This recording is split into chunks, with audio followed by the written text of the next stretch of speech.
Hello students, this is Pooja, your maths teacher, and in this video we are going to do second part of second question of exercise 4.4. So let's see. अच्छा question को read कर लेते हैं.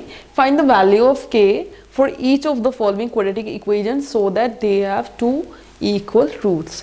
हमारे पास एक quadratic equation है, इसमें k एक ऐसा वेरिएबल गिवन है जिसकी वैल्यू हमें फाइंड आउट करनी है सो दैट इस क्वाड्रेटिक इक्वेशन के टू इक्वल रूट्स आ जाएं.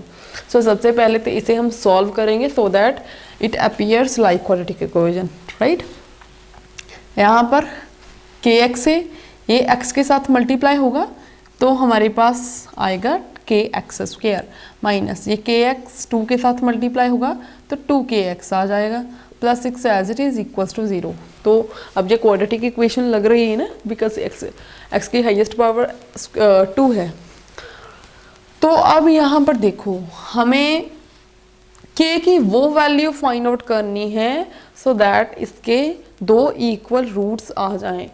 किसी क्वाड्रेटिक इक्वेशन के दो इक्वल रूट्स कब होते हैं? जब डिस्क्रिमिनेंट इक्वल्स टू 0 होता है. ये मैंने आपको पहले क्वेश्चंस में बहुत डिटेल में बताया है, ठीक है. तो अब हम सिर्फ इतना करेंगे कि d की वैल्यू 0 के इक्वल रखेंगे बिकॉज वी नो दैट अगर d की वैल्यू 0 होगी तभी दो इक्वल रूट्स एग्जिस्ट करेंगे. तो यहाँ पर हम लिखेंगे डिस्क्रिमिनेंट कैसे फाइंड आउट करते हैं. उसके लिए पहले आपके पास ए बी सी की वैल्यू होनी चाहिए बिकॉज डी का फॉर्मूला होता है बी स्क्वायर माइनस 4ac. तो ए बी सी की वैल्यू मालूम होनी चाहिए. वो कैसे फाइंड आउट करते हैं? Compare it with a x square plus b x plus c equals to 0. अब तक आप इतने क्वेश्चंस कर चुके हैं, होप कि अब आपको ये सारी चीज़ें लिखने की ज़रूरत नहीं है. आप डायरेक्ट ए बी सी की वैल्यू लिख सकते हो, बट स्टिल अगर आपको ऐसे लिखना अच्छा लगता है बिकॉज ऐसे कोई कन्फ्यूजन नहीं होता तो यू कैन राइट, ठीक है. अब देखो एक्स स्क्वायर की वैल्यू कितनी है? ए. यहाँ पर एक्स स्क्वायर की वैल्यू नहीं है, एक्स स्क्वायर का कोफिशिएंट है ये, ठीक है. जो साथ में होता है वो कोफिशिएंट होता है. और एक्स स्क्वायर का कोफिशिएंट क्या है? के. यहाँ पर x का कोफिशिएंट क्या है? b. यहाँ पर x का कोफिशिएंट क्या है? देखो ये पूरा है -2k, ठीक है. तो यहाँ पर c कांस्टेंट, तो कांस्टेंट कितना है? 6. तो अब यहाँ पर वैल्यूज पुट कर दो. b की वैल्यू कितनी है? -2k का स्क्वायर -4 इंटू a की वैल्यू k और c की वैल्यू 6. सॉल्व कर दो इसको. ये स्क्वायर इसका भी होगा, पॉजिटिव आएगा. 2 2 ज़ा 4 साथ में k का स्क्वायर, इसका भी स्क्वायर है, ठीक है. -4 6 ज़ा 24 साथ में k. ये आ गया हमारे पास.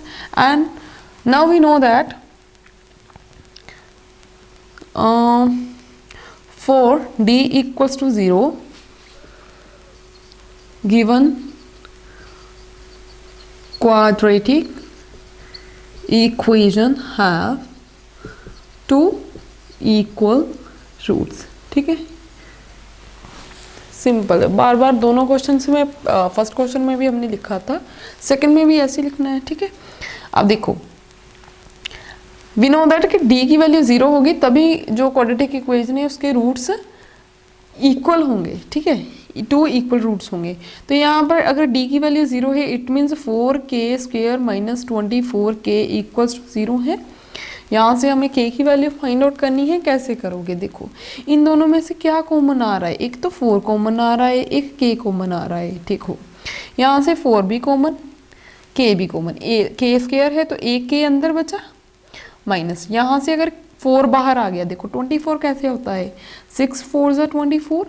4 बाहर आ गया तो अंदर क्या बचा? 6 के साथ में, सॉरी k नहीं बचा बिकॉज k भी हमने बाहर लिया है, ठीक है. Okay equals to 0.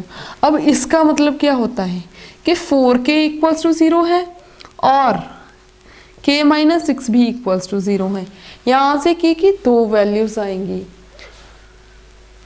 हम चेक करेंगे कि हमें कौन सी वैल्यू रखनी है और कौन सी निगलेक्ट करनी है. 4k इक्वल्स टू 0 भी है और k माइनस 6 इक्वल्स टू 0 है. ये दो वैल्यूज हैं. यहाँ से देखो k की वैल्यू क्या आ रही है? 0. ये यहाँ डिवाइड में चला जाएगा ना, इस साइड यहाँ पर मल्टीप्लाई का या मल्टीप्लिकेशन का है और इस साइड जाकर डिवाइड का हो जाएगा, राइट. अब देखो k की वैल्यू 0 के डिवाइड में कुछ भी हो वो 0 होता है, k की वैल्यू 0 आ रही है।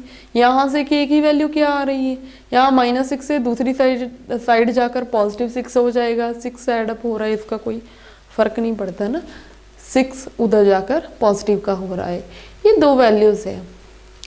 अब बताओ मुझे क्या k इक्वल्स टू 0 पॉसिबल है? k की वैल्यू 0 पॉसिबल है?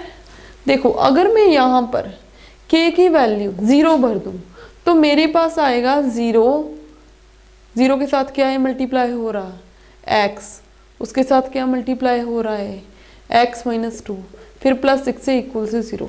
देखो यहाँ पर k की वैल्यू एक 0 भर देने से ना ये सारी टर्म 0 हो रही है। अगर ये सारी टर्म 0 हो रही है तो बचा क्या, 6 equals to 0, which is not possible, not possible. देखो बिकॉज 6 जो है वो 0 के इक्वल थोड़ी हो सकता है, ठीक है, बट k की वैल्यू 0 भरने से हमारे पास 6 की वैल्यू क्या आ रही है, 0 के इक्वल आ रहा है, 6 इक्वल्स टू 0 आ रहा है, विच is not possible. You can write here which is not possible, ठीक है। यहाँ पर नॉट इक्वल का साइन मत लगाना, इक्वल आ रहा है, 6 इक्वल्स टू 0 आ रहा है, you can write here which is not possible, so that ये वैल्यू निगलेक्ट हो जाएगी, ठीक है।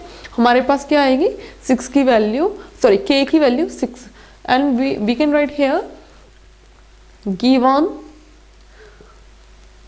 quadratic equation have 2 equal roots for k equals to 6, right. तो यहीं पर हमारा ये क्वेश्चन भी कंप्लीट होता है। तो मिलते हैं नेक्स्ट वीडियो में एक नए क्वेश्चन के साथ, that is question number 3, because second question हमारा कंप्लीट हो चुका है। तब तक के लिए गुड बाय, टेक केयर।